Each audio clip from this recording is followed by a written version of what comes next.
यो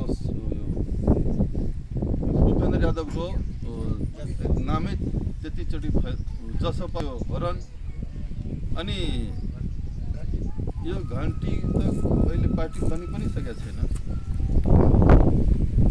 यो जुन छ सबैको सङ्गठनमा सभा सम्मेलनमा म हेर्छु जस्तो उपस्थिति हुन्छ त्यसमा 1000 जनामा 2 जनाले बोल्ने हुन्छ, बाँकी ताली बजाउने हुन्छ। तर यहाँ के हेर्छु, हेर्दाखेरि एकदम निरी देखिने तर भित्रबाट जुन ज्वालामुखी जस्तो एनर्जी आउँछ र बोल्नुहुन्छ। सबैजनाले एउटा वार्ड नेतृत्व गरिदिन सक्ने क्षमताका हुनुहुन्छ। कमसेकम एउटा वार्ड नेतृत्व गरिदिन, माथि त मन्त्री पनि बन्न सक्ने क्षमताका साथीहरू एउटा वार्डमा छ। यो पार्टीभित्र सङ्गठित छ।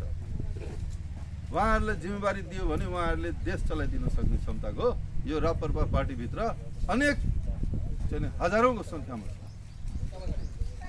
अब म आउँछु म जित्छु कसरी, त्यसको लागि हामी के गर्दाखेरि राम्रो हुन्छ र हामी सफल हुन्छौँ त्यो भनेको सम्भावना, चुनौती र उपलब्धि, यो 3टा विषयमा म गहन अध्ययन गरेँ, अन्तर्मनन गर्दै गएँ।